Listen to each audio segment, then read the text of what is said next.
You're listening to Overwatch Contenders Daily, your path to daily news, scores, and insights into the Overwatch League stars of tomorrow. Here's your host, LemonKiwi.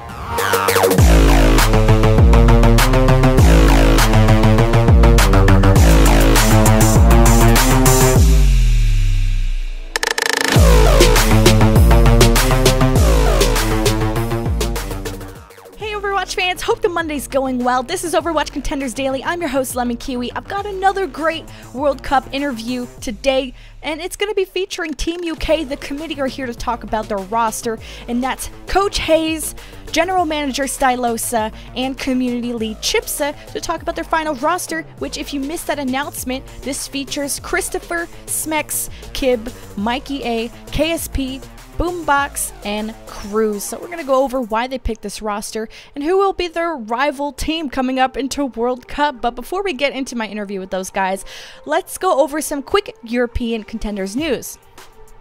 So first off, we have Org have acquired Coach Sharp from Samsung Morning Stars Black, who have unfortunately disbanded this season. Secondly, in the news, British Hurricane have released their DPS player Craggy, and this is probably due to them transitioning Tracer player MikeyA recently.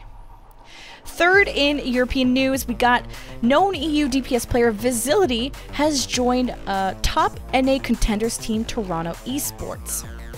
And finally, in EU news, Copenhagen Flames have messed around with their roster quite a bit. They've released Immortal, Midnight, Chubbs, and have acquired Molfig, Nerfed, and Graceful to the lineup. So good luck to all those teams with their roster moves. That's it for the news. Let's now get into my interview with the Team UK 7 Lions, the committee, Hayes, Stylosa, and ChipSa to talk about their decisions, rival teams, and other fun banter. And I'm joined here with Team UK's committee for the World Cup this year, and I've got some great faces. They're only pictures, though, no webcams today. You got Hayes, you got head coach Hayes, you got Stylosa, the general manager, and we got ChipSa, the community lead. So how's it going, guys? It's going awesome. I may have been involved in a car crash just. Hopefully Not this too won't awesome. be a car crash, though. No, it's nothing major, so it's fine. I've been fender bender. I think that's what you would call it. Oh, okay. So not too not bad. too bad. Has everyone else not been in a crash today? Everyone's good? I've not had a car crash, thankfully, today. I'm doing good, thank you.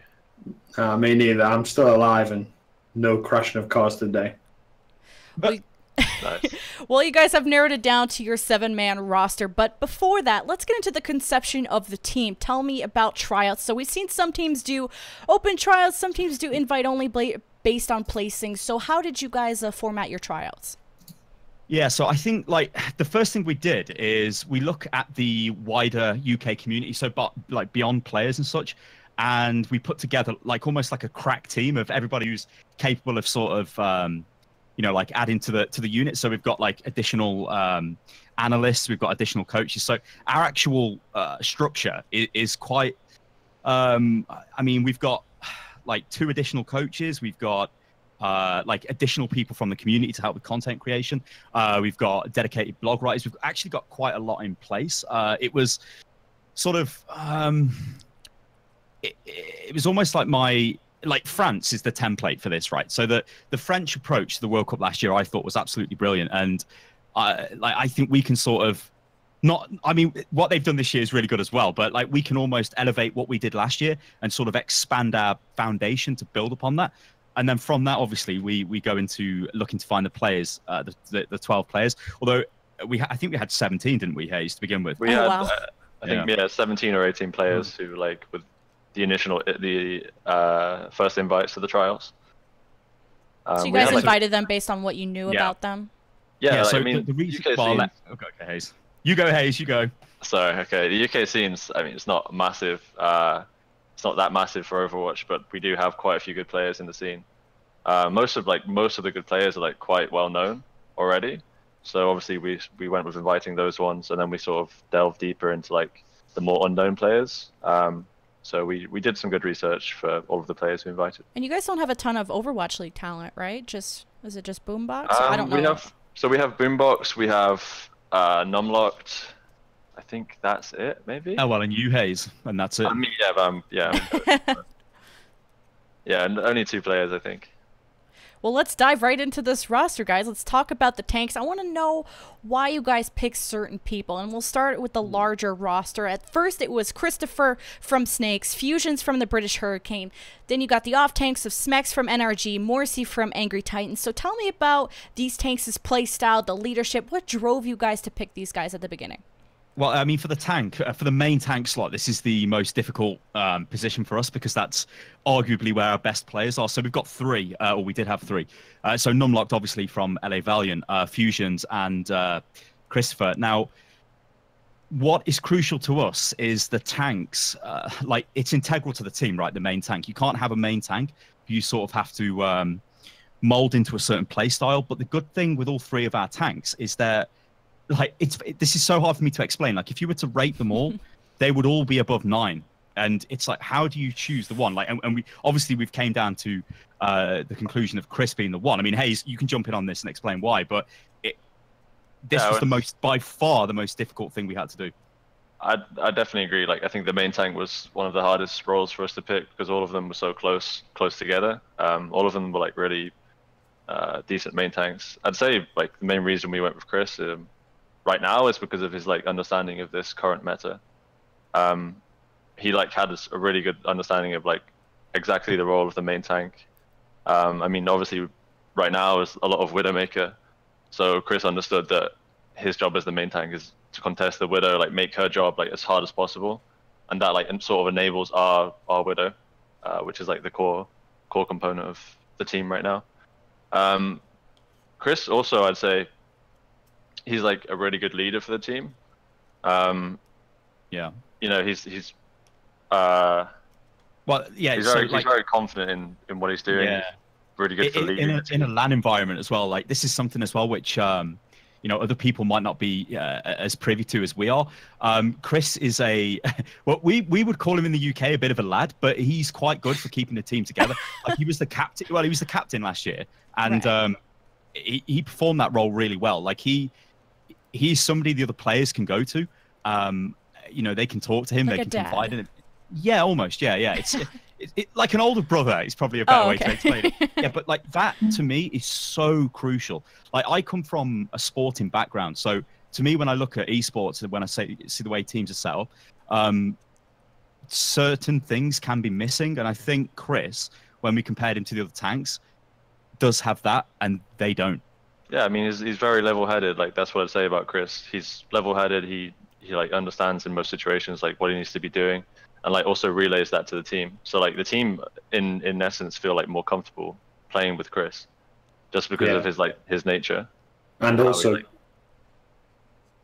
on LAN, he's a particularly well-known LAN player, as opposed to the others. I mean, on bad on LAN by a stretch, but Chris generally seems to level up on LAN, as you saw last year at the was it Santa Monica qualifiers where they just completely ruffle stomped everyone.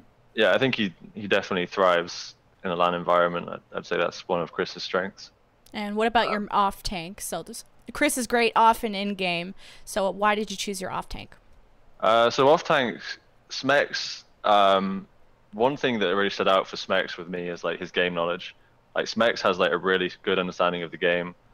He's one of those players where like if the team is struggling, he'll say, okay, like he'll identify the problem and say, okay, this is what we need to change here, guys. This is what we need to be doing. Like, he's really good for adapting mid-game. I mean, I'd say Smex was one of the players who was like one of the most consistent in Team UK as well last year. So that was like a big thing going into the trials for me. And he synergizes well with ChrisTfer from what you said? Yeah, I was just going to say that he does really synergize well with Chris. I believe he played with Chris previously on Singularity for a while. Yeah. And you can see that like comes into play like in trials. He was definitely one of the off tanks who did like really synergize well with Chris, like off the bat. All right, I guess so we'll move us on to the DPS players. So originally you had Kib and MikeyA from the British Hurricane, KSP from Bazooka Puppies, and is it Jellis or Jellis from I think it's Jellis, honestly. Is it Jellis? Yeah, it is Jellis. Yeah. I like Jellis, but Jellis, almost Jellis. But he was from Open Division, so you guys found some hidden talent there, but you narrowed it down to, I believe, MikeyA and Kib and KSP as the 7th guy. So why did you guys narrow it down to those guys, and what impressed you from these DPS players? So basically, with Kib and Jellis, the two flex DPS players, something going into the trials, obviously for me, as a coach, like I want players who are like quite flexible and will like cover all of the heroes that we may potentially need for like future meta. So Kib was obviously like a really solid pick there. He's an extremely flexible player. I can see him being a player who's comfortable learning new heroes for future metas. One thing that stood out for Kib with me is he's a player that sort of is he's more of a passive player, but he's more team oriented.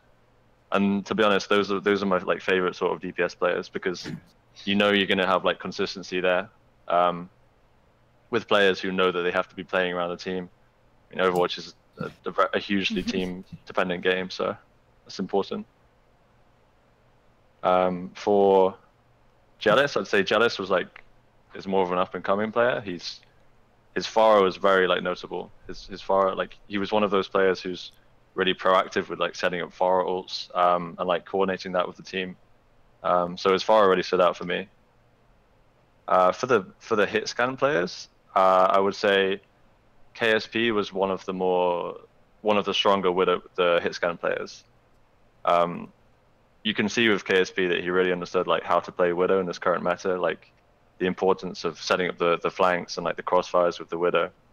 And he was definitely like keen to prove himself, and it stood out in trials. MikeyA. One thing I'd say about MikeyA, similar with Chris, is that he's like a LANimal. He really like excels. Loud and proud. Yeah, he really excels in like sort of LAN environments, and that was something you could see last year in Santa Monica, and he was really popping off on Tracer. I mean, and that's definitely something that people just, I mean, you look at comments on Reddit and Twitter and whatnot, and that is something people never, ever take into consideration when they're making comments, is the performance of players on LAN. You know, we've seen certain players go to LAN and choke. You do not need that. Like, that is literally the worst thing you could do. So I'm not saying this is the reason why we've picked certain players over other players, but sometimes there is an argument for taking what on paper might be a weaker player because you know it performs better at LAN, because that's where it matters. If the player's not going to perform at LAN, it honestly doesn't matter if the player is considered to be better than the one that's been selected. Yeah, I mean, of course, like LAN, like like Stylosa said, some people do just choke on LAN. That's like just how it is. So it's good to have players that you're confident in that can perform on LAN. So how did you find Jellis? Because he was like from Open Division, and I had to kind of research to find who this was. So how did you find Jellis? So he was sort of a player that some other players had mentioned like would definitely be worth trialing. So I think that's sort of how we came across him. And I'm always interested in trialing sort of like unknown players to sort of give them a shot and give them a chance of, you know, like proving themselves and like making it to the actual pro scene. So I think that's sort of how we came about trialing Jellis. Well, I mean, even though he didn't make the final roster, still making it to your, I guess, official larger roster is still really cool for him to hopefully get picked up from a contenders team in the upcoming season. But I guess this will finally conclude us, or at least move us to the supports. And you guys have Boombox from the Philadelphia Fusion, Cruz from Toronto Esports, Funny Asher from the British Hurricane, and Daiya, who I guess is an upcoming player and who was actually on your roster last year. So what do you guys look for when you trial supports, and what was special about these supports when you saw them? So for the main support, I would say right now, like obviously it's really important that we have like a sound Mercy player. So obviously like we're looking at mechanics on the Mercy, like how fast they are with the heal reactions, like how aware they are of the surroundings. I think awareness is like extremely important on Mercy. You need to be aware of like your surroundings at all times, aware of your teammates, like what they're doing, if they need help, if they need damage boosting. I mean, also being vocal on the Mercy is super important. Like if you want to go in for a res, you're going to need Matrix, you're going to need like support from the team. So I think that's also something that Cruz especially like stood out for. I had Cruz on my team before in United. So I know that Cruz is like a very vocal player. He was playing Genji back then, and he was being really vocal. So moving into the support role, I knew that he would also like prefer being very vocal in that role. So that was sort of a big thing about Cruz. I mean, Cruz also has like a really great energy in the team. I'd say he's a very reasonable person. He's always like looking to work through his problems. So like not starting arguments and. Yeah, exactly. That's always like a bonus, having a player who's, you know, reasonable and level-headed. I mean, especially with the core of general like Chris, Smex, Cruz, and Boombox, they all seem to get on very, very well together in and out of the game, which creates such a positive atmosphere in the team. But, you know, they don't show any fear or anything like that because they know that they can do it and they've done it before and they have such good synergy between them. So it's another reason why I think I really like Cruz as a player. Yeah, I think like the great thing about Team UK is last year we had like such a great time. We had like everyone like really enjoyed the time in Santa Monica. I think that really showed in our play, and I think this year it's going to be like even better, honestly, because we have like a few upgrades for players. So I think this year like we'll definitely do like way better than last year. I think we can go really far this year. And I'm just curious about Daiya. I mean, I've never heard of this person before, and again, another story of how did you find him? So Daiya is actually a strange one because I think, who was it that mentioned him to me? I think one of the other players like mentioned him to me and said, "Oh yeah, this is also definitely a guy that we should be like looking at and giving a trial." So I mean, he sort of came out of nowhere, honestly. Like I'd never heard of him before until trials. I think maybe he had a name change. What was his name before ChipSa? Yeah, Pliv. Pliv, yeah. Okay, but I've never even heard of Pliv before. So no, he like really surprised me in the trials. Like his mechanics on Zen were like definitely like really solid. I think I'd say that just the main difference between him and Boombox was the experience. Like, yeah, obviously Boombox has got a way more experience under his belt, so that was a huge thing. But I think a ton of resources, yeah, for Overwatch League players. They always have so much more coaching and help. But I would definitely say Daiya's, you know, he's an up and coming player. Mm-hmm. A lot of potential. I mean, it's just a shame that he had to compete against Boombox, you know, which is just like, this guy's like a world class support player, and you know, as good as he is, he's never going to match up to someone like that who's spent this much time playing the game, has this many resources and stuff. But he's definitely an up and coming player. Yeah, he definitely deserves the recognition of Team UK, and I think he's a player that, you know, I can definitely see he really appreciates being on the team, and that's what I love to see. And from Boombox and Cruz, like, what hero pools are you expecting from them? Like, who's going to be the Ana, who's going to be the Zen and the Mercy, even the Lucia, Moira? What are you expecting from them to learn? It's honestly quite hard to say right now what the meta might be in the future, because I'm not sure about like what the changes might be. But personally, I know that Boombox has a solid Ana. He can flex the Ana, and I know Cruz, you know, before he switched to the Genji role in the United, he was playing a lot of Lucio. And he was known for like being a good Lucio, so I'm very confident that we have like all of the support heroes covered. So is someone gonna learn Hammond in the come? That's a good question, actually. It like honestly depends on where Hammond fits into the team. Like, you know, he could be like a Brigette right now, like covering one of the DPS roles, or he could actually be like an off tank, like taking away the D.Va. But it's honestly hard to say right now. And even a Symmetra? Well, I don't know. Some tournaments actually straight up ban Symmetra, and then you got Symmetra who's really OP right now. Yeah, that's also going to be a spicy one. I think there's a lot of stuff we need to figure out, but you know, I'm confident we can work through it and get there. I'm so excited to see what this team can do at the World Cup this year, because you guys took second at the Santa Monica qualifier and then lost in the quarterfinals. No. Have you been reading about Wikipedia? Because that is wrong. Yeah, no. Darn, I was relying on that. So, our Santa Monica qualifying phase, we never dropped the map. We just won everything. Oh, really? 15-0. Yeah. So you guys won it. Well, yeah, like we were hoping we played USA. Unfortunately, they managed to dodge us. I think they played Germany, which was lucky for them. Yeah, we played. Was it Chinese Taipei? It was Flash Wolves. And smashed them. But like when you go back, we were speaking earlier about the camaraderie with the team, like, and how the team are so together.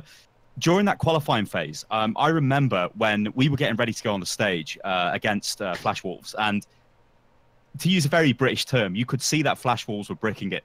They were like, oh no, our guys though, we were like ready for it. Like, let's go and do it. Let's go out there. Let's smash them.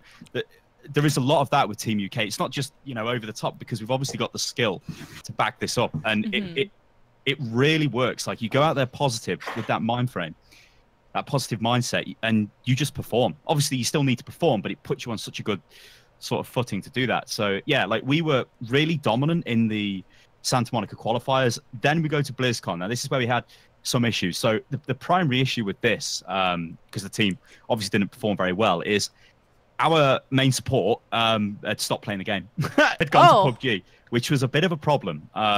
We also had some other little bits and pieces with, you know, Overwatch League at the time and where a player's going and all of that stuff. And it was really quite bad timing for us. So what happened is we went into BlizzCon without a Mercy player. And this was the beginning of the horrific Mercy meta. And we just, like, didn't have anything for that. It's not going to be the same this year. It's totally different this year. Well, totally besides the drama and all the stuff outside of BlizzCon happening, I mean, Sweden, whatever, it happened, quarterfinals, there were some issues. But now this year, what team are you guys gunning for? Who's your biggest threat? Well, we're British, and we're going to France to play against France and Germany. That's like, right? I think France and Germany will be pretty strong, but we should get through. I honestly feel like, I feel like personally, France is like my biggest opponent right now that I want to beat. So besides history, like the team itself. I don't know. I think on paper our roster's better than France's. Oh yeah, some of the roster decisions they made, spicy. I genuinely think it's better. Yeah, definitely. Yeah. So no fear of USA, Team Canada, Sweden. No, we don't have to worry about them. Those guys. I think the only team that honestly like is scary to everyone is probably South Korea. And South Korea, yeah. Well, obviously South Korea, it's like NYXL coming into World Cup. I feel like honestly, we can beat any team in the World Cup. Oh, for sure. I'm confident like we can do well this year. And you want to go into BlizzCon or into this thing in general with a good mindset that you can beat anyone. Yeah, for sure. Yeah.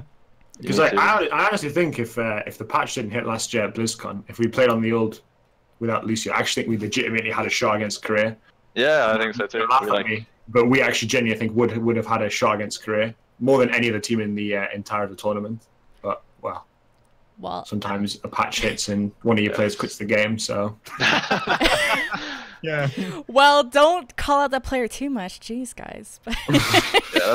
No shade, no shade. It's PG-13 video. No, I'm kidding. But I mean, I'm so excited to see how this roster will perform. I mean, there's a lot of familiar names from your last year's roster, but you guys are gunning for France historically and because of the team looking good. But wish you guys a ton of luck. Thank you guys so much for coming on to this video. Was there any last shout outs? Maybe plugging in your own content? Shout outs to the Seven Lions, the UK Twitter.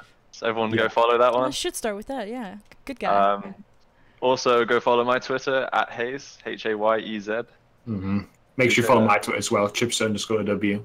Much better Twitter, honestly. NA? Absolutely. Well, if you want to watch it, well, not NA, but. Oh, you. Well, in the world. We'll just say in the world. In that's the world, better. guys. Yeah.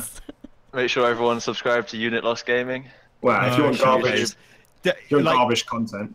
Whatever. Just Google Stylosa. But yeah, you need to go and follow. You need to go to 7lions.co.uk and check that out because that's our team, website. It's got the blog. It's got all the updates on the Twitter as well, which is 7lions_OW. Follow that. Be beautiful. And I mean, stay tuned to that. We'll probably have some giveaways and stuff we'll do with the national account and stuff like that. And maybe we'll be announcing some sponsorships as well. Yeah, we can do some jersey giveaways too, I think. Like maybe Team UK, like signed jersey giveaways. We can probably do some stuff like that. Yeah, definitely. We've also got a T-shirt, which we are starting to sell now, which is 7 Lions branded. It's the logo on the T-shirt. It's the Coming Home T-shirt. And nice. So accurate right now. Yeah, the idea with that is it obviously it's hosted on my merch store, but all of the profits from that go to funding travel for our extended committee. So we call them the shitty committee, which, I swore, I'm sorry about that. But that's kind of what they are, right? So these the are plus the ones. Guys. Yeah, it's the family, right? There's 5 or 6 guys that we want to bring over to France. So we're trying to get some things going where we can sort of, if through sponsor money, through, selling some merchandise here and there, get a pot of cash together to get those guys over. Because remember, it's only France. It's not that far from the UK. You just jump on the Eurostar and you're there. Take a bus. Yeah, well, yeah. That's a very long bus ride. But yeah, guys, make sure you guys go support these Lions, the committee, and make sure we can get the +1s to the World Cup as well. Thank you guys so much for coming on. This was Overwatch Contenders Daily. You guys should also sub to this channel too. And I'm LemonKiwi. I was your host. Hope to see you guys on Wednesday. You're listening to Overwatch Contenders Daily, your path to daily news, scores, and insights into the Overwatch League stars of tomorrow. Here's your host, LemonKiwi.